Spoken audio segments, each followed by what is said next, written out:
Bonjour à vous, fans de pop culture, et avant de commencer cette vidéo, pour ceux qui ne le savent pas, cette dernière est un deuxième réupload. Encore navré pour ces suppressions, en particulier pour ceux qui ont déjà vu la première vidéo. Quant aux autres, j'espère que vous apprécierez cette très longue vidéo et nous attendons avec impatience vos retours en commentaire. Si le contenu vous plaît, n'hésitez pas à vous abonner pour ne pas rater les prochaines vidéos de cette même qualité et aussi à mettre un like, ça nous donne le courage de poursuivre. Allez, sur ce, bonne vidéo! Bonjour à vous, fans de pop culture, et aujourd'hui le jour tant attendu est enfin arrivé. Dans PEDG, nous nous sommes pas mal concentrés sur les films d'animation dérivés de mangas et animés très populaires, mais on n'a jamais traité directement le sujet très épineux des adaptations en live action. Et pourtant, Dieu sait que beaucoup de séries animées ont eu le droit à leur adaptation live, que ce soit en série, drama ou bien en film. La pratique ne date évidemment pas d'hier, vous seriez même étonné de savoir que quelques classiques du cinéma japonais sont à la base des adaptations live de mangas bien connus, comme la saga de films Baby Cart, qui eut une énorme influence dans la pop culture japonaise dans les années 70, et dont on peut encore voir les inspirations aujourd'hui. À la même époque, on avait également les films Lady Snowblood et Sazori, qui sont devenus pour le pays deux grandes figures du féminisme, en plus d'être des films jouissifs à regarder.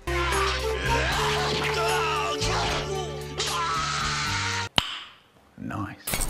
Et je pourrais continuer la liste longtemps. Dans les faits, les bonnes adaptations live-action de manga populaires, ça fait longtemps que ça existe, contrairement à ce que tous les gens croient. Et ça fait un moment que des cinéastes talentueux ont prouvé qu'ils pouvaient adapter du manga en live-action. Ce qu'il faut se dire, c'est que les animés et les mangas, ce ne sont pas des genres à part entière. Il y a des mangas et animés qui pourraient facilement bien marcher en live-action, et d'autres plus difficilement, comme justement par exemple les neketsu assez fantaisistes dans leur univers. Si je dis tout ça, vous devez vous dire que je défends beaucoup les adaptations live et que cela va sans doute me servir de tremplin pour présenter un exemple d'une excellente adaptation de manga populaire en live-action. Non, tout l'inverse même. Laissez-moi me rassurer avant de parler des films live SNK, je vous en prie.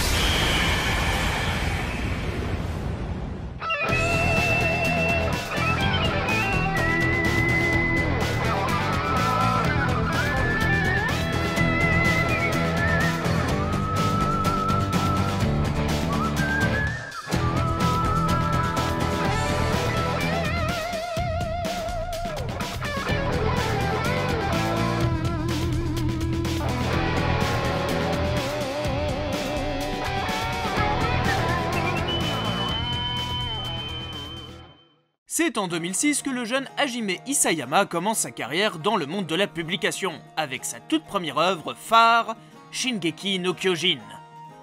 Version one-shot.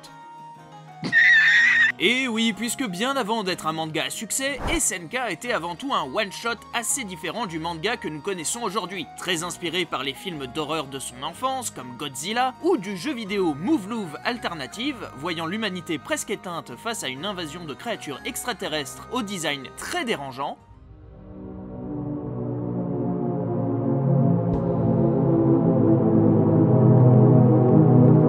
Isayama surprend en plaçant son univers dans un monde où les titans ont réduit la population humaine à 8% en un siècle. Dans ce monde, nous suivons Tsubaki, une adolescente déterminée à venger la mort de ses parents tués par des titans, et qui aspire à devenir la disciple de Murakumo, un combattant légendaire qui cache de sombres secrets. Dans les faits, l'univers ressemble beaucoup au futur manga de Isayama, que ce soit dans son concept ou ses enjeux, et l'on retrouve particulièrement l'envie de l'auteur de raconter des histoires assez dramatiques et épiques à la fois. En résulte un one-shot ma foi sympathique et original sur pas mal d'idées. Et cette histoire fera forte impression chez certains éditeurs, sauf la Shueisha qui avait jugé ce one-shot comme trop pessimiste, pas du tout en phase avec le ton du Jump, et aussi, bon, faut se l'avouer, très mal dessiné. Mais grand bien leur face, puisque ça n'empêchera pas Isayama de se faire remarquer par le magazine Kodansha, qui lui permettra de publier son histoire dans le Weekly Shonen Magazine, et ainsi remporter son premier prix, et de faire ses premiers pas à Tokyo dans le monde du manga. Ce dernier réussira à choper un poste d'assistant auprès de Yuki Sato sur Dr. Yokai. Et en parallèle de ce travail, il écrira 2 nouveaux mangas, Heartbreak et Horse, qui confirmera certaines obsessions de son auteur, mais ne connaîtra pas le succès escompté. Et c'est alors qu'en 2009, l'éditeur Kodansha lui propose d'écrire une série pour son tout nouveau magazine mensuel,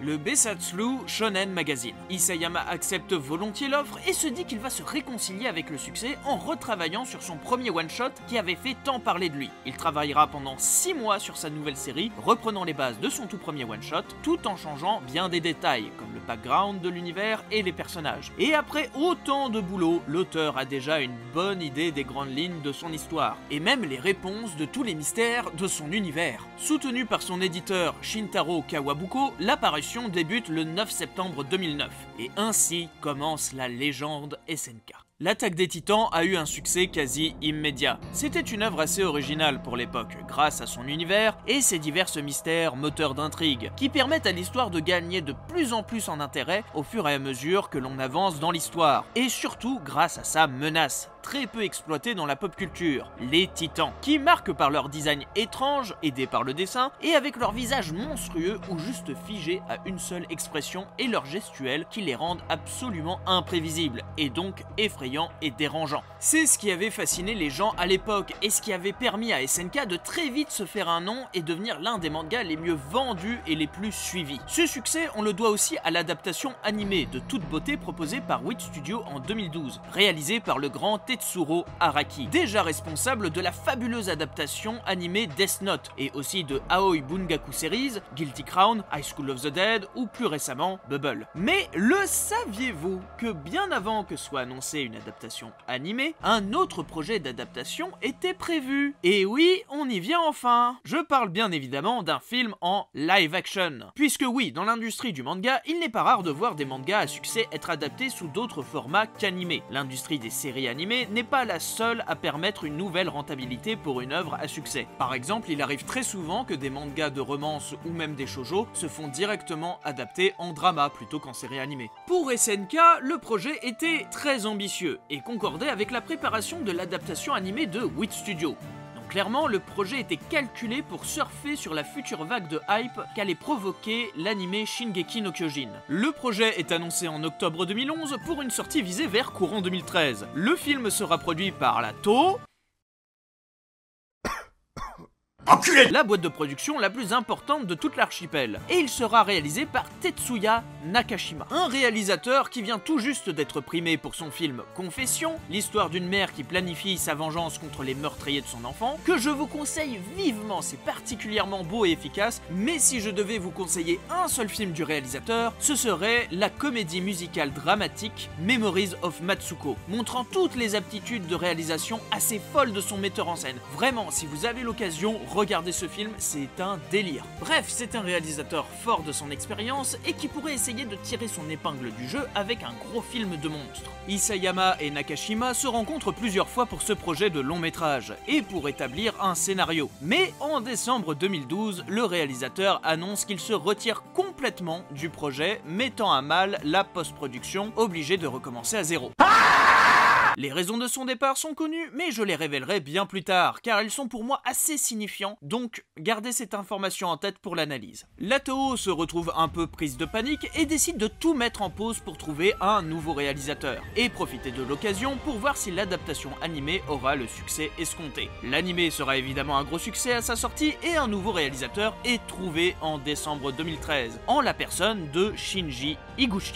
Et sur le papier, on peut pas faire plus parfait comme choix pour une adaptation live de SNK. En effet, ce réalisateur est très connu pour son travail pour les films de type tokusatsu, qui désignent des films n'utilisant que des effets pratiques pour leur long métrage. Ces films désignent le plus souvent les genres du kaiju, de la SF ou du Super Sentai. Et ce sont justement des genres sur lesquels le réalisateur s'est déjà bien prouvé capable à des postes bien variés, que ce soit responsable d'effets spéciaux sur Gamera, Gardien de l'Univers, storyboarder sur Gunbuster, dessinateur, mais aussi et surtout scénariste et storyboarder sur Neon Genesis Evangelion. Il prouvera aussi ses talents de réalisateur sur divers longs métrages, comme le film de sous-marin Lorelei, la sorcière du Pacifique, le film catastrophe Sinking Japan, le film historique Floating Castle, et même avec les kaiju, avec ni plus ni moins qu'un court-métrage servant de préquel à Nausicaa, la vallée du vent de Hayao Miyazaki. Et ça défonce. Donc, clairement, niveau réalisateur, SNK a le droit à du lourd. Pour le scénario, on fait appel à Yusuke Watanabe, à qui l'on doit déjà 2 adaptations manga en live action, le plutôt bon Gantz de 2011 et le très moyen 20th Century Boys. Et on lui donne comme collaborateur un critique cinéma et superviseur de sous-titres dont c'est le premier travail sur un long métrage. Ouais, là c'est bizarre quand même. Mais restons positifs. Pour la musique, on ne rappellera pas Hiroyuki Sawano, mais Shiro Sagisu. Quant au casting, on prend un peu les petits minets un peu hype du moment qui passe. Et pour le projet, on voit grand en termes de marketing. On annonce déjà un drama se déroulant sur une période non abordée par les films, suivant le personnage de Hansi et utilisant les mêmes acteurs que les films. On dit directement que pas mal de personnages du manga et de l'anime ne seront pas présents dans cette adaptation et que nous aurons le droit à des personnages inédits. Le ton y est, l'attaque des titans en live action ne sera pas forcément une adaptation très fidèle au manga de base. On communique pas mal sur le fait que le tournage s'est déroulé en partie sur l'île abandonnée de Gunkanshima, toujours dans cette optique d'avoir un environnement collant avec l'esprit effet pratique du réalisateur. Et pour bien commencer à faire monter la hype, rien de mieux que d'introduire les titans du film qui seront révélés dans une pub pour la nouvelle Subaru Forester XT. Facile en prise en main, agréable, ergonomique, essuie-glace de grande qualité et une véritable force de la nature qui vous convaincra à n'en point douter. Et ouais, il y a des titans dans la pub. Mais bon, malgré tout, la pub est plutôt bien reçue, comme les titans qui ont un design proche du manga. Le réalisateur avait pris la décision pour cela de filmer de vrais acteurs maquillés et d'utiliser de la CGI pour accentuer quelques aspects physiques exagérés. Une pratique qui lui fut inspirée par le film Alice au Pays des Merveilles avec la Reine Rouge. Bon, au moins un truc de bien à retirer de ce film. On annonce ensuite qu'il ne réalise pas seulement un film, mais 2, si ça c'est pas beau. La partie 1 sortira le 1er août 2015 au Japon, et sa suite le 19 septembre 2015. Mais non. Alors oui, décision très étrange, d'autant plus que parfois un succès en salle, même au Japon, reste plus d'1 mois en salle. Et là, c'est limite empiéter sur la sortie de l'autre, si l'on espère un gros succès. Mais bon, plusieurs trailers finiront par sortir, nous révélant un peu plus l'intrigue, et là, ça commence déjà à refroidir pas mal de monde. Parce qu'on voit déjà pas beaucoup de parcours tridimensionnel, et que le film fait pas le figure face à son homologue animé. Mais la production reste confiante sur le gros succès du film, et prévoit déjà une sortie internationale pour ce dernier sur 63 pays. Ouais, s'agirait peut-être de doser quand même. Installez-vous, j'espère que cela vous plaira. Assez parlé. On est parti.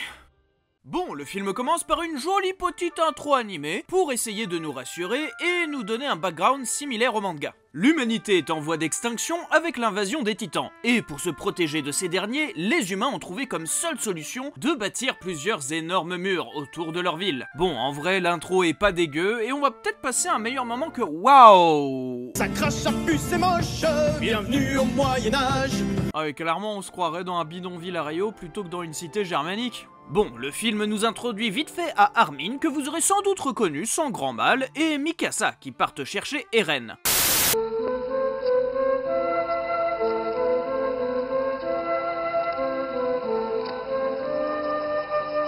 Mais pourquoi tu nous emmerdes avec la flûte à cette heure-ci? Les Knackierta. J'en ai rien à foutre.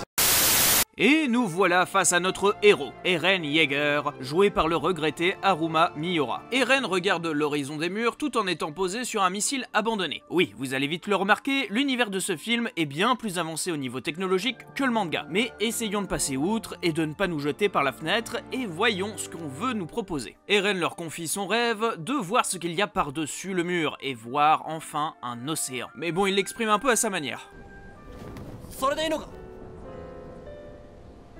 Mais enfin, je suis quand même le parrain de ton fils. Ils partent tous sous l'impulsion d'Eren vers le mur pour essayer de l'escalader, avec aucun équipement et leurs vêtements de crado. Bon, là je suppose qu'il n'y a aucune chance qu'ils passent, surtout vu le nombre de gardes qu'il y a autour des murs. Ah bah non, ça passe. Bon, ils arrivent jusqu'au pied du mur et...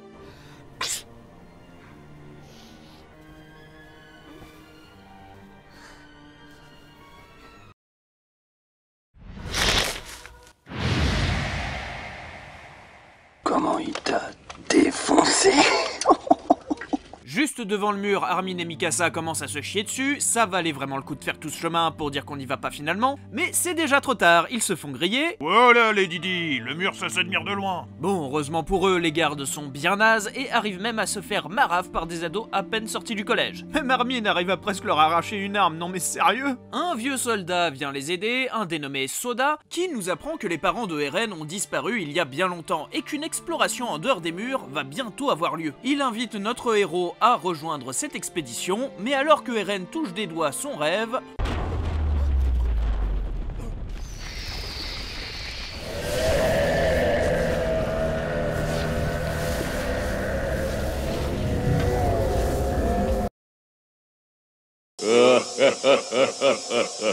Je suis le méchant et je veux tuer la gentille. Le titan colossal apparaît et nous donne une scène très fidèle au manga, plutôt sympa quelque part, mais je me demande juste... il galère pas un peu avec le mur? Le mur s'ouvre avec enfin le premier aperçu des titans qui rentrent dans l'enceinte des murs et font un véritable massacre. Les gens sont dans la panique et du coup je suppose que c'est pour ça qu'ils prennent pas mal de décisions un peu connes, comme le fait de s'entasser dans des petites ruelles et se faire choper facile, ou la meilleure, s'abriter dans une pauvre chapelle en bois pourri. Eren arrive à s'y abriter, mais Mikasa est restée derrière pour sauver un bébé et semble prise d'une envie de ne pas partir.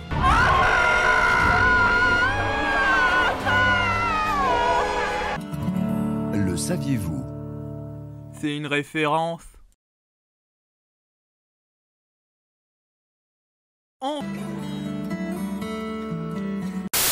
Donc bon, au bout d'un moment, Eren arrive à sortir de la chapelle en bois qui se transforme en véritable bol de snack pour Titan.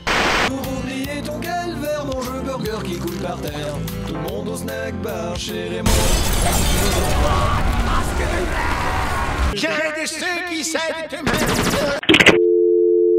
Attention, l'abus d'humain est dangereux pour la santé. Pour être un humain en bonne forme, n'oubliez pas de manger 5 bambins et 5 vieillards par jour. Les humains sont notre avenir, économisons-les. Tout le monde se fait bouffer dans l'église, Mikasa a disparu et Eren traîne au milieu des décombres de ce massacre. Et c'est après cette intro qu'on a le droit à une petite ellipse de 2 ans, où on retrouve notre héros et Armin au sein d'un bataillon commandé par un...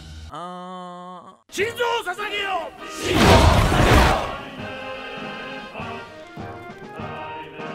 Ah bah là voilà, là on fait référence à la culture germanique. Merci. Tu vas avoir des problèmes, toi.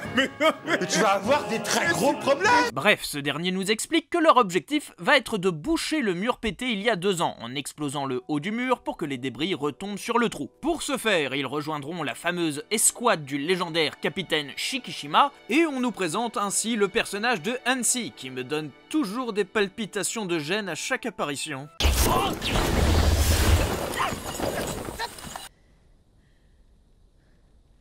Bref, alors que Eren et Armin partent manger, ils croisent la route de Soda. Ça blablate sur ce qui s'est passé, bouhouhou, que c'est triste la guerre, tout ça, pendant que tout le monde fait encore la queue pour la cantine.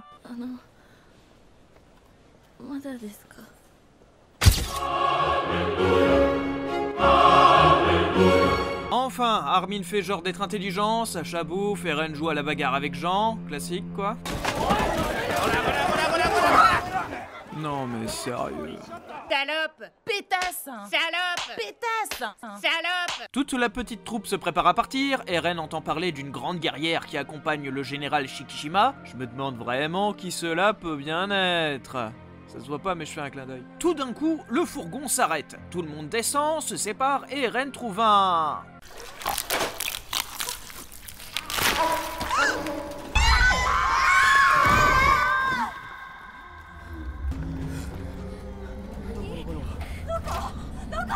Et puis, c'est à ce moment-là que tout part en couille.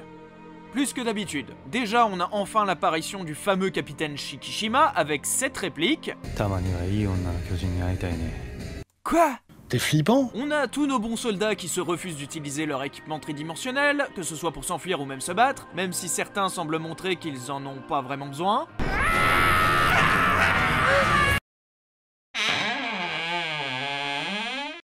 On m'appelle Monsieur Porc. Et ça marche, bordel! Et donc c'est après ce massacre qu'on nous présente le capitaine Shikishima et son assistante qui se révèle être Mikasa. これ以上大気を乱すな。 Moi aussi, tu m'as manqué. Eren essaye d'interroger Shikishima sur le changement d'attitude de Mikasa, mais d'abord, c'est l'heure de jouer aux devinettes de Shikishima. Car je suis en scooter. Un escalier mal agencé. Une poutre. Plus sérieusement, pour vous résumer, Shikishima se comporte comme un faux badass qui traite tout le monde comme des moutons à la solde de l'État. Et Mikasa joue les dépressifs sans émotion sur lequel un titan a juste tapé un croc avant de... la lâcher. En même temps, je te l'ai toujours dit que t'étais sans saveur comme fille. Mais à peine Eren a le temps de digérer toutes ces infos que Shikishima, lui, nettoie tranquille la gueule. Alors les enfants, le nettoir, ça s'écrit comme ça. Après ça, le camp se transforme d'un coup en putain de bésodrome et Eren se fait lui-même alpinguer par une jeune mère célibataire. Ah bah enfin, il y avait vraiment trop de scénarios dans ce porno. Bon, le repos n'est que de courte durée vu que les titans ont eux aussi la dalle, et la suite est un enchaînement de mouvements de panique et d'action, et dans tout ce brouhaha, un clodo pique le camion avec les explosifs qui sont censés servir à boucher le mur, avant de se faire lui-même voler le camion par une meuf qui...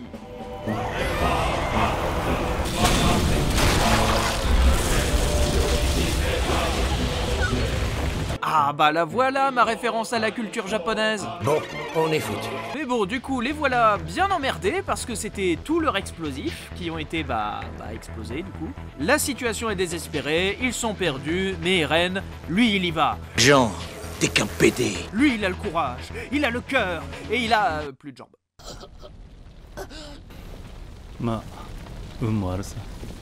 Bon bah, tant pis. Comme dans le manga, Eren sauve Armin dans la gueule d'un titan, Mikasa en est choquée. Enfin, je crois. Elle part buter du titan pour se relax et arrive ce que nous attendions tous, l'arrivée du titan assaillant.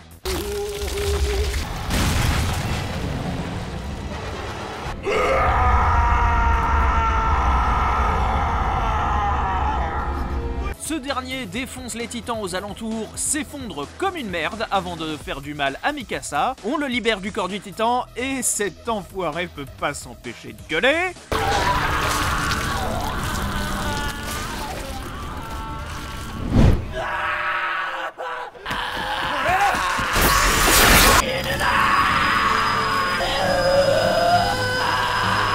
Ta gueule! Et on finit sur un plan à la Twilight Révélation. Oui, ou Avatar, ça va. Et comme tout bon film, on finit sur un gros rap pour le générique de fin.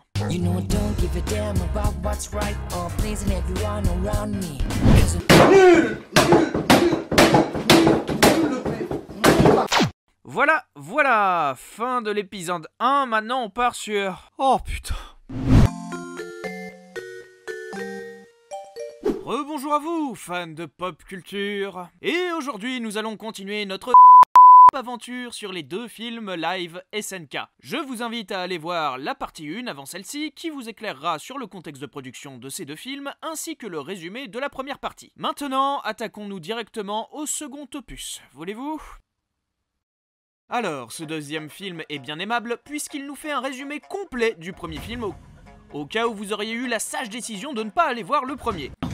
Bref. C'est de la merde. Le film débute sur un flashback où le père d'Eren sous Champi fait des expériences cheloues sur ce dernier, ce qui est censé expliquer vite fait son pouvoir de titan. On révèle aussi que Eren a un frère qui a subi les mêmes expériences. Ah bah j'ai hâte de voir comment ça sera utilisé plus tard dans l'intrigue, hein. Et on voit également la mort des parents d'Eren tués par la brigade spéciale menée par Kubal. Et après ces révélations plus que bancales et mal amenées, nous retrouvons Eren enchaîné dans...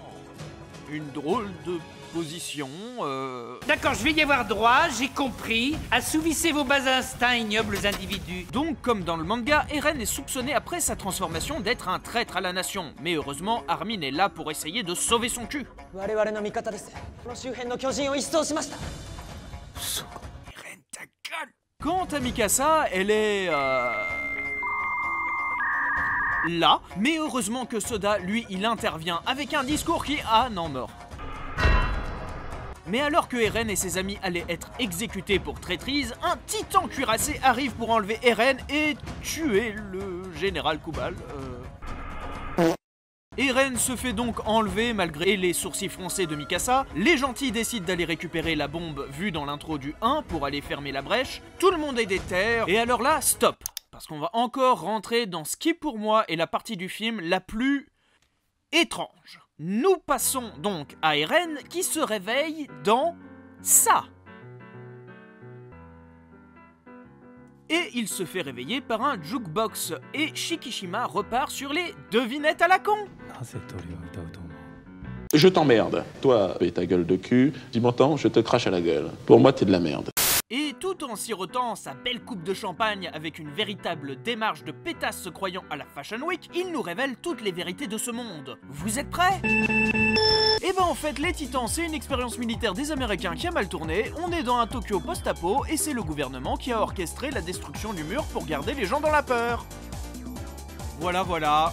Mais c'est nul! Shikishima veut que Eren le rejoigne dans son armée de révolutionnaires pour détruire le gouvernement en place, parce que c'est lui l'élu. Comme si cet argument débile allait... Ah, bah si, ça marche. Samplon 95, une très bonne année. Pendant ce temps, dans le camion de notre belle troupe de... Mikasa essaye un peu de se confier.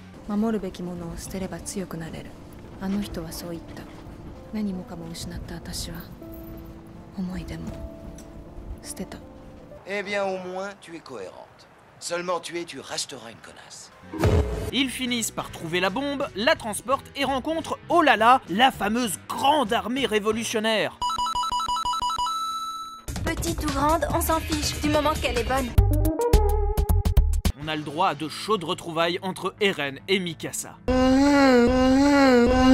Shikishima explique finalement son grand plan pour renverser le gouvernement, qui est de détruire les murs intérieurs avec la bombe pour faire entrer plus de titans et ainsi anéantir le gouvernement. Ça se passe de commentaires. Eren s'insurge bien sûr contre ce plan d'extinction de masse. Et Mikasa, bah... On appelle ça le pouce, mais je les ai jamais vus pousser. C'est Mikasa. Mais bon, Eren lui répond à la folie de Shikishima en juste... Petit con, hein. Shikishima le comble de déshonneur avec une ref à Jojo.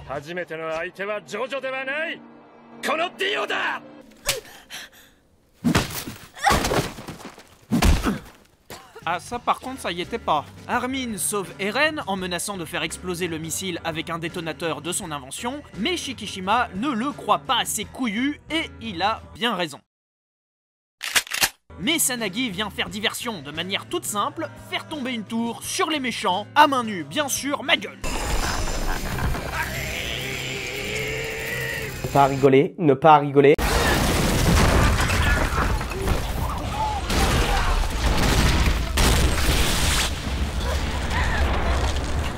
Réussit à s'enfuir et s'attriste du pauvre sort de Sanagi. Yes, very sad. Anyway. Mais ils se font vite rattraper par Shikishima qui se transforme en titan. Ah, classe. Ah, non. Tout le monde part pour la baston et Shikishima se fait alors déglinguer par Eren en 1v1. Après ça, nos héros peuvent enfin exécuter leur plan avec l'aide de Eren sous sa forme de titan qui va monter le missile en haut du mur sur une...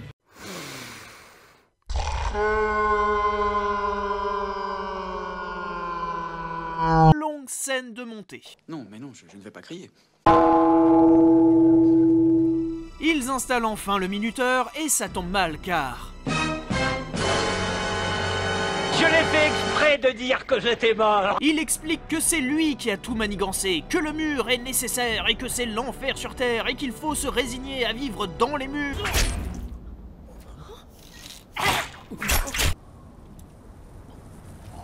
Merci Sacha. Et c'est ainsi que Kubal se transforme en titan colossal. Faites semblant d'en avoir quelque chose à foutre, s'il vous plaît. Les héros tentent de le retenir le temps que la bombe explose, tout le monde se bat, gagne du temps, mais la bombe n'explose pas. Mikasa voit un peu le problème et Shikishima arrive tout titubant, je sais pas comment il est monté et je commence sérieusement à m'en branler. Sans trop de justification, Shikishima se porte volontaire pour porter le coup fatal et gros boum!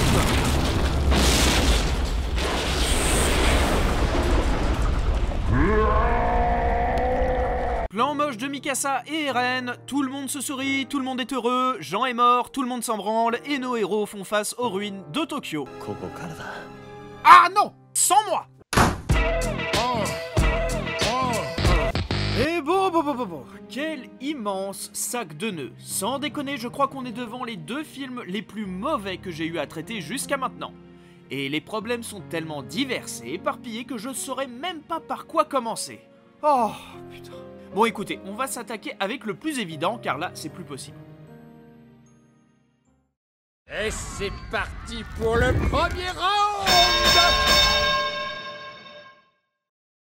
Écoutez, si un jour vous ambitionnez de devenir scénariste ou romancier, il y a un piège sur lequel tombent presque tous les débutants. C'est celle d'écrire une histoire bien trop complexe et avec bien trop de personnages. Et ces 2 films en sont l'exemple, mais parfait. Même si je trouve l'introduction plutôt ok, nous présentant correctement l'univers, les protagonistes et les motivations de son héros, tout se casse très vite la gueule dès l'ellipse. L'histoire part dans tous les sens et le scénario semble presque improvisé au fur et à mesure. Ce qui est bien dommage, puisque l'histoire partait avec un objectif bien défini, reboucher le trou du mur avec des explosifs et protéger la cargaison des titans sur le chemin. Rien qu'au niveau conceptuel, on aurait pu avoir un très bon film simple de 2 heures, haletant et sous tension, où nos héros doivent non seulement survivre, mais aussi protéger la cargaison d'explosifs qui est presque le dernier espoir de l'humanité. Mais non, on ne ressent aucune tension vu que les explosifs sont récupérés en milieu de chemin et non pas dès le début. Donc on a tout un segment où on essaye de nous faire peur avec uniquement la possible présence des titans. Ce qui est possible à faire, hein, mais il faut me construire une ambiance autour de ça, et pas essayer de trouver des excuses merdiques pour forcer les personnages à sortir d'un camion blindé pour se précipiter vers des ruelles sombres. Ça c'est artificiel, ça c'est nul quoi, comme façon de faire peur. Je veux dire, merde, prenez un film au concept d'intrigue similaire, comme Le Salaire de la peur de Clouseau ou son remake américain de Friedkins, qui raconte l'histoire de 4 hommes qui doivent conduire 2 camions remplis de nitroglycérine sur 500 km sur une route dangereuse, pleine de danger, contre une grosse somme d'argent. Et bien ça, c'est un film qui utilise la tension au maximum. On est collé sur son siège en espérant qu'un des 2 camions n'explose pas. On s'attache sur la route aux différents personnages qui nous racontent qu'est-ce qui les a menés à faire ce job dangereux et quels sont leurs projets de vie avec l'argent gagné. Vous voyez, un concept simple sur lequel on construit des choses autour. Et SNK, les 2 films, c'est un concept de base simple, mais on fait des détours tarabiscotés qui mènent à un final qui nous fait dire que l'intrigue n'avait aucun sens dès le départ. Parce que il y a trop de choses, trop d'idées mises en même temps, trop de personnages inutiles, trop de sous-intrigues, et putain, trop de révélations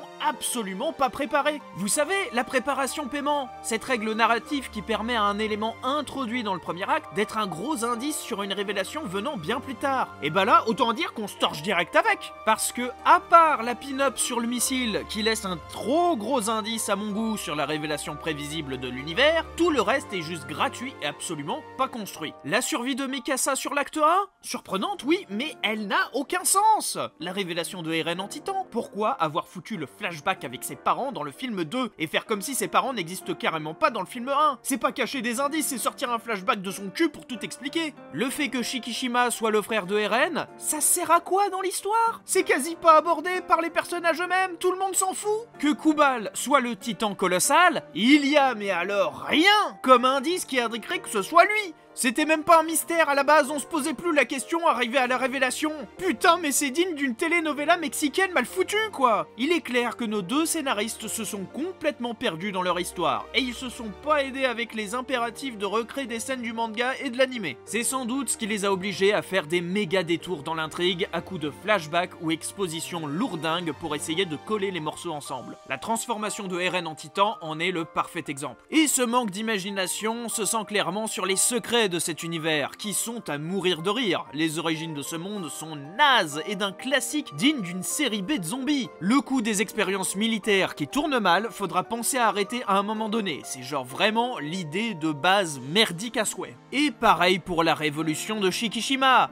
C'est en trop. Et à un moment, faut choisir vos méchants, soit le gouvernement, soit les révolutionnaires. Mais pour mettre les deux, faut avoir un certain talent d'écriture. Dommage. L'intrigue est fouillie, brouillonne, va dans tous les sens, à tel point qu'on ne fait que subir tous les rebondissements, on ne les vit pas. Et c'est clairement pas aidé par les personnages.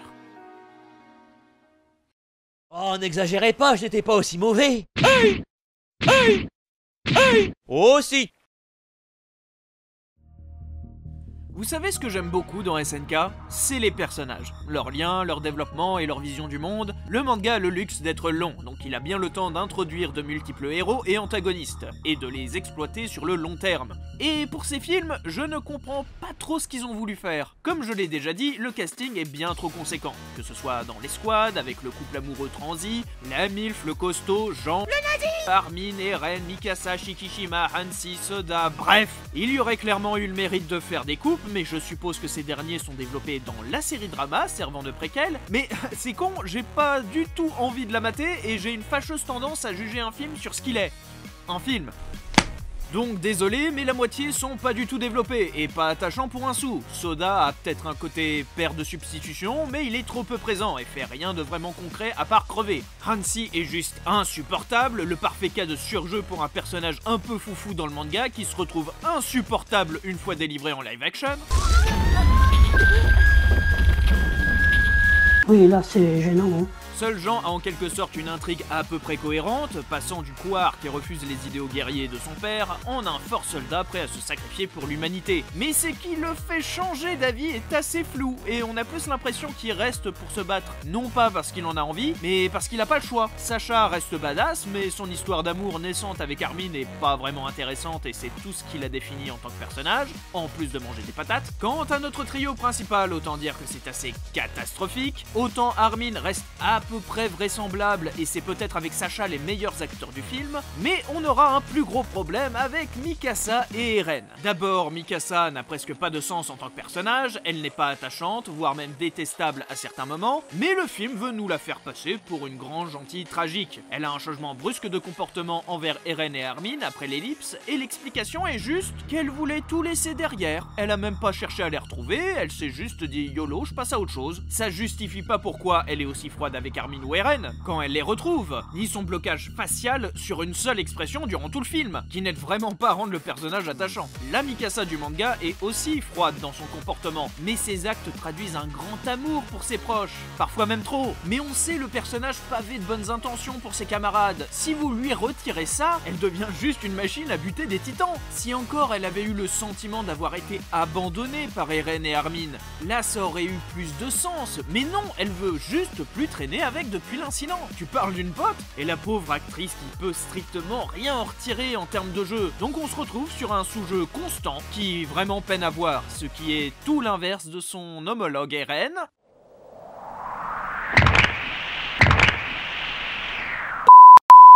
Clairement, c'est une horreur, que ce soit dans son jeu complètement aux fraises, ses dialogues ou tout simplement le personnage en général. Rien ne va. Pourtant, il y avait de bonnes bases, hein. C'était celui qui avait les ambitions les plus claires au début du premier film, voir par-delà les murs et se venger des titans après l'incident, mais on n'en fait pas grand-chose. Ça s'engueule avec Jean pour pas qu'il le traite de couille molle, ça suit Shikishima sans connaître son plan, ça bugle comme une chèvre en rut quand c'est pas content, ou qu'il comprend pas ce qui lui arrive. Ça y est, c'est fini, tu as piqué ta grosse colère. Eren, c'est en fait un gros con qui sait même pas ce qui se passe, avec des dialogues niais. Ils auront beau mettre plein de révélations sur ses affiliations, son passé et ses pouvoirs, mais ça suffit pas pour rendre ton héros intriguant, s'il arrive même pas à agir en conséquence. Après, clairement, c'est pas le pire, car vous me voyez venir, celui qui annihile le film de tout sérieux et en fait un nanar à lui tout seul, c'est le fameux Shikishima. Nom de Dieu, qu'est-ce qui s'est passé? C'est une création originale, et il est un peu le personnage clé des deux films. Il détient quasi toutes les vérités, il est réputé comme l'un des soldats les plus forts du monde, se tape l'héroïne, chef d'une armée révolutionnaire, vilain qui se veut charismatique, et qui a même le droit à une rédemption à la fin. Rien que là, on a un problème. On sent que c'est le petit chouchou des scénaristes, leur petite création, même si très inspirée du personnage de Murakumo dans le one-shot de SNK, et non pas de Levi comme je l'ai entendu de ci de là. Et c'est un peu leur définition de ce qui est cool et badass. Mais qu'est-ce qui arrive quand des gens ringards essayent d'écrire un méchant trop classe de la mort qui tue? Ça donne une putain de caricature ultra gênante. Le mec veut sauver l'humanité en dégageant le gouvernement corrompu qui les dirige, et les enferme dans la peur. Ok, cool, c'est intéressant. intéressant et ça donne à réfléchir sur l'univers. Mais ça colle pas avec un plan impliquant de faire rentrer plus de titans pour renverser le gouvernement dans la panique. C'est comme provoquer un tsunami sur une ville et espérer régner sur des décombres, c'est idiot. Et ça sort pas les gens de la peur, bien au contraire. Et si encore c'était un fou isolé, ça passerait, mais pas du tout, c'est carrément toute une faction qui suit le plan de se dégénérer. Et la mise en scène le montre comme s'il était l'anti-héros ultime sur lequel on pourrait se dire « Ah ouais, non, il a pas tort, il est ridicule !» Que ce soit ses dialogues en mode petit gâteau chinois, son caractère et surtout ce jeu d'acteur en putain de roue libre. Regardez-moi cette démarche de mec qui se la pète, mais quel malaise! J'ai l'impression de voir une imitation TikTok! Je hais ce personnage, je déteste ses dialogues, sa démarche, son parcours, son histoire et l'acteur pour ce travail. Vu que oui, Hiroki Hasegawa, l'acteur qui le joue, est très loin d'être un branque et a déjà prouvé qu'il n'était pas un mauvais acteur. Mais bon, quand t'arrives à faire jouer comme une quiche le légendaire Jun Kunimura, fallait pas espérer grand chose pour les autres. Bref, tout ça pour dire que ces personnages n'arrivent pas à raconter une histoire ou à dégager une morale de leur parcours. À part que oui, la dictature c'est mal, et faire tout péter c'est mal. Waouh, bah super, on est bien avancé, hein. Clairement, je me sens pas investi dans ce qui se passe ou ce qui se raconte. Je mentirais si je disais que je me suis pas fait chier devant ces deux bouses. Mais je mentirais également si je disais qu'il y avait vraiment rien à sauver. Les gars, relax, c'est seulement la mi-temps. Si c'est clairement pas dans l'aspect narratif qu'on va trouver quelque chose à manger, il faut essayer de voir ce que nous propose le film en termes esthétiques. Et déjà là, on trouve enfin des trucs à kiffer, comme quelques parties pris de mise en scène que je trouve assez... ok. Surtout quand il s'agit de filmer des scènes de carnage impliquant des titans. L'attaque de la ville dans le premier film a quelques bonnes idées en termes de réalisation. Que ce soit la scène de la ruelle où il finit par pleuvoir du sang, ou encore les mains sortant des portes de l'église où les gens se font bouffer. Le tout est le plus souvent filmé caméra à l'épaule pour donner l'impression de panique et de catastrophe dans la ville, comme une catastrophe naturelle prise sur le vif avec une caméra. Cette scène de panique est aussi aidée par l'esthétique des titans, que je trouve vraiment géniaux et très proches du manga. On les sent comme inarrêtables et horrifique dans ces films, en plus d'être très bien fait avec ce mélange de CGI et de maquillage. Vraiment, je suis impressionné de ce côté-là et j'avouerai même, mais ça c'est assez personnel, beaucoup aimé les titans primordiaux. Je sais que pas mal de monde n'aime pas trop leur aspect carton-pâte qui fait un peu méchant de Power Rangers, mais moi je les trouve charmants, en plus d'être une bonne réadaptation des designs originaux du manga. De plus, le fait que ce soit de vrais acteurs sous des costumes permet une grande liberté pour les combats que je trouve assez cool à regarder. Clairement, on était sur les moments du film où je pouvais me réveiller et apprécier le spectacle. Même le titan colossal, j'aime bien le design. On sent une énorme chaleur émanant de lui qui le rend instinctivement dangereux et impressionnant. Pour moi, les titans sont le gros point fort du film. Il y a un bon travail qui a été fait et on reconnaît bien là que le réalisateur a pas mal travaillé sur des effets pratiques pour Kaiju. Pareil, les scènes d'action avec l'équipement tridimensionnel marchent plutôt bien sur certaines séquences et rendent pas le concept de la chose ridicule. Et ça, c'est assez fou, sachant que c'était le truc le plus casse-gueule à retranscrire en live action, et ils se sont bien démerdés. Quant à la photographie, même si je n'apprécie pas trop, je ne peux nier les idées qu'il y a derrière. Les lumières dans ce film ont plusieurs sens. La lumière naturelle représente une scène de liberté et d'espoir, comme l'introduction du film où Armin, Mikasa et Eren se racontent leurs ambitions et leurs rêves, tout cela sous un ciel ensoleillé avant de s'en éloigner de plus en plus en se rapprochant du mur sombre et grisâtre qui représente le danger par-delà ces murs, c'est-à-dire les titans. Après ça, le film restera sur des couleurs sombres la majeure partie du temps, et même les moments de répit des soldats ne seront que faiblement éclairés à la bougie. Le soleil étincelant réapparaissant seulement lors du climax du premier film quand Eren se transforme en titan, pour montrer l'espoir qu'il redonne au personnage, ou même à la toute fin du deuxième, lorsque nos héros vainquent le titan colossal et voient par-dessus les murs. J'irais même jusqu'à dire qu'avec cette logique, la lumière blanche artificielle dans la salle de Shikishima est un symbolisme assez malin si l'on prend en compte mon interprétation, vu que Shikishima vend à Eren un plan de libération qui est dans les faits factice, tout comme la lumière recrée dans cette pièce. Bon ben je crois qu'il n'y a plus rien à dire au niveau esthétique, hein, donc je pense qu'on peut terminer cette vidéo et... Bon ok, j'ai menti. On a encore beaucoup de coquilles en ce qui concerne la forme du film. Si je félicite volontiers les partis pris de mise en scène pour quelques scènes d'action ou de panique, je ne peux m'empêcher d'être absolument estomaqué face à quelques effets bien moches dignes d'un réal débutant. Comme des effets de sang qui éclaboussent l'écran, ça clairement, c'est naze. Les flashbacks en mode un peu saccadé d'anciennes scènes du film, c'est laid et j'ai toujours trouvé ça cheap. Les plans débulés pour une scène de conversation en mode un poil random et l'effet ne revient plus après. Vraiment, les plans débulés, faut les construire pour indiquer que votre scène est perturbante, sinon ça devient juste un autre effet cheap pour vous donner un genre. Pareil, lorsque le titan colossal attaque. Dans l'animé, on part sur plusieurs points de vue et échelles de plan pour apprécier le gigantisme du titan et le danger qu'il représente. D'abord le point de vue des humains, puis celui du titan colossal, voyant les humains comme des petites taches à l'écran, puis un plan d'échelle montrant la grandeur du titan par rapport aux bâtiments et aux murs pour ainsi définir la menace. Le film fait le minimum de son côté et fait tout pour garder le titan bien caché derrière le mur pour économiser sur le budget.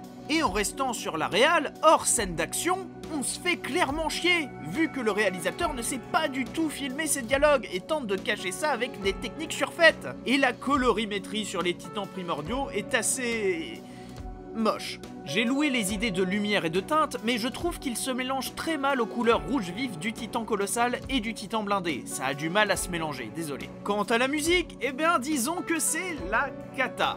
Et c'est pas ce que vous croyez. Sagisu, c'est un musicien hors pair, et on l'a déjà dit plusieurs fois sur la chaîne, qui n'a strictement plus rien à prouver, et le prendre pour SNK, c'était sans doute une bonne idée. En écoutant l'OST, on retrouve un peu ses mimiques, son amour des chœurs, de la guitare électrique, des violons et du corps. Ce qui donne une OST passant parfaitement pour des films se voulant être une vision de l'apocalypse, avec des chœurs semblant chanter la fin du monde. Cette OST est assez différente de celle de Sawano pour l'animé, qui se veut elle plus guerrière et épique, alors que celle de Sagisu se veut être une tragédie biblique. Mais alors, si cette OST est si intéressante, pourquoi je dis que c'est une catastrophe? Eh bien pour la simple et bonne raison que le montage et mixage sonore pue la merde.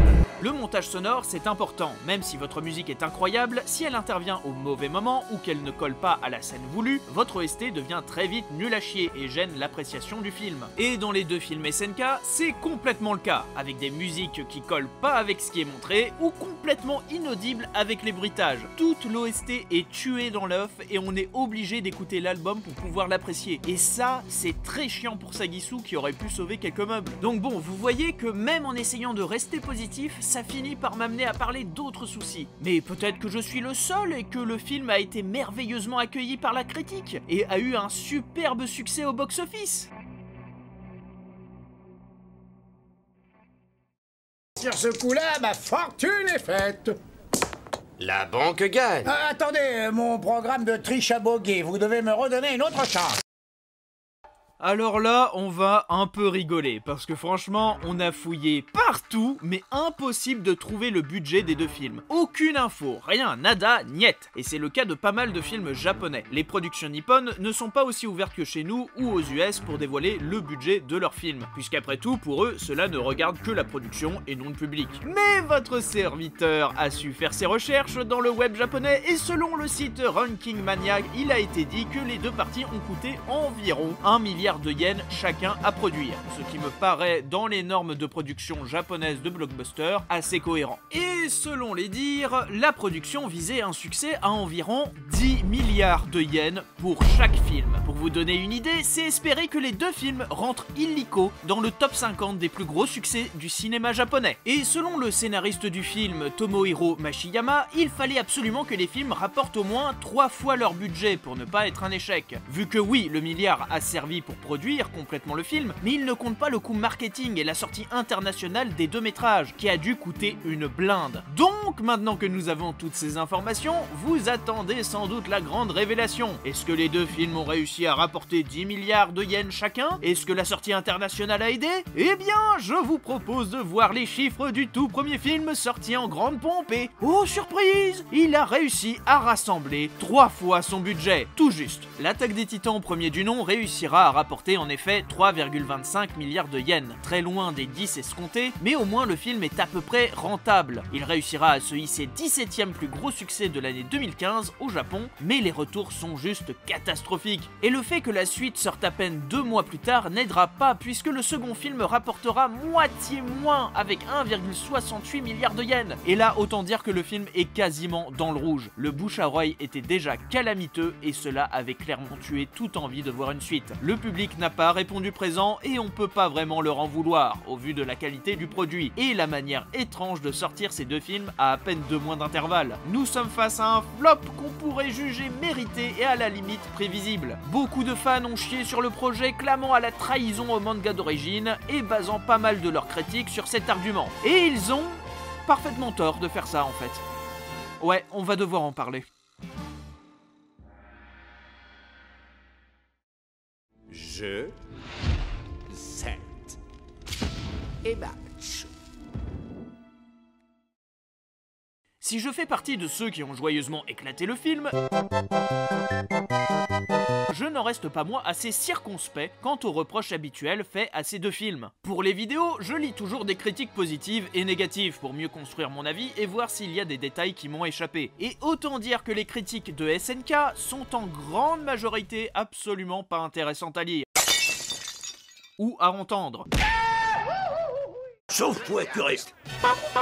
Et tourne toujours autour du même point qui me casse les burnes, la fidélité au manga. Combien de fois j'ai lu des gens se plaindre des choix d'adaptation et le comparer allègrement à l'animé ou en manga pour dire que le support de base est bien meilleur, et blablabli et blablabla. Oui merci, on est au courant. Et ils n'ont pas forcément tort, mais certaines critiques ne se reposent quasiment que sur ça, et là j'ai un gros problème. Bien des gens reprochent au film de s'éloigner de la trame principale du manga, que les personnages ne sont pas complètement comme leur homologue de base, que l'univers ne fait pas sens avec celui du manga, alors qu'il me semble évident qu'il prend totalement une autre direction dès le départ. Le plus absurde étant les reproches faits sur Shikishima, en étant persuadé que ce dernier est une adaptation du personnage de Levi, alors que comme on a pu le constater dans l'analyse, les deux personnages n'ont strictement rien à voir. Je veux dire, je déteste aussi le perso de Shikishima, mais venir lui reprocher de juste pas être Levi, ça n'a aucun sens au niveau critique. J'ai l'impression que pour ces gens-là, les films auraient été meilleurs s'ils avaient suivi juste l'histoire du manga et que chaque changement apporté est une erreur. Et à cela, je répondrai que leurs exigences sont totalement bas du front, irréalisables et injustes envers le film. Déjà, un long métrage n'a pas la même structure narrative qu'une série ou un manga qui ont une histoire faite de manière plus épisodique. C'est-à-dire que l'histoire est découpée pour tenir une très longue durée de plusieurs dizaines d'heures. Et il y a ainsi plus de temps pour installer les enjeux, personnages ou péripéties. Alors qu'un film, c'est une histoire complète se finissant au bout de 2 heures, qui doit avoir un début, un milieu et une fin. D'où d'ailleurs la composition classique des 3 actes qui permettent à un long métrage de raconter une histoire de manière efficace. Ainsi, comment voulez-vous retranscrire fidèlement l'histoire de SNK écrite comme une série sur un film de 2 heures, sans effectuer de gros changements? C'est littéralement impossible. Les deux médias ne jouent pas sur le même tableau et ne respectent pas les mêmes règles de narration. Ensuite, vous vous souvenez, dans la première vidéo, je vous avais dit que le premier réalisateur engagé sur SNK avait quitté le navire pour différents créatifs. Eh bien, la raison, c'est que lui et Isayama ne se sont pas mis d'accord sur la marche à suivre. Tetsuya Nakashima avait pour idée de suivre le manga à la lettre, ce dont Isayama avait refusé catégoriquement. Pour lui, le film devait être sa propre entité indépendante et juste s'inspirer du concept. Et qu'on le veuille ou non, c'est une démarche tout à fait recevable et personnellement je la trouve bien plus intéressante qu'une simple redite de ce que l'on a déjà vu en moins bien. Je l'ai déjà dit sur Jujutsu Kaisen 0 et Dragon Ball l'aventure mystique, il est toujours plus intéressant de s'éloigner le plus possible du support de base pour proposer de la nouveauté. Le souci de SNK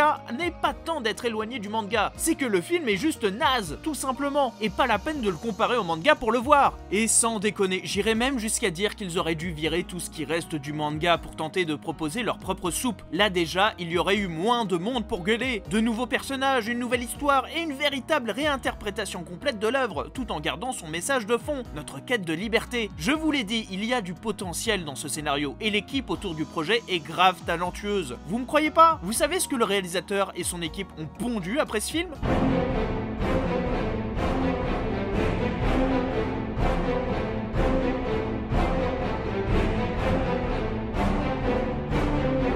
Merci. Comme quoi, vous aurez beau avoir une équipe compétente, si vous avez des scénaristes peu qualifiés et des choix de production douteux, vous pouvez facilement tourner en catastrophe. Le cinéma, c'est un art collectif. Chaque rouage est important et une ou deux personnes talentueuses ne suffisent pas à sauver un projet. Mais bon, nous avons le résultat que nous connaissons et l'envie de quand même garder les éléments de l'œuvre de base ne fait qu'alourdir le récit et l'empêche de voler de ses propres ailes. Et j'ai vraiment plus de peine pour ces films que de la haine. Ils ont tenté quelque chose de nouveau, mais ils ont eu bien trop peur de faire le grand saut. Un bien beau gâchis. C'est bien dommage car j'aurais aimé vous présenter un bon exemple de réadaptation complète d'un manga sans que ce soit une catastrophe. Je me demande vraiment si ça existe. Non, vraiment.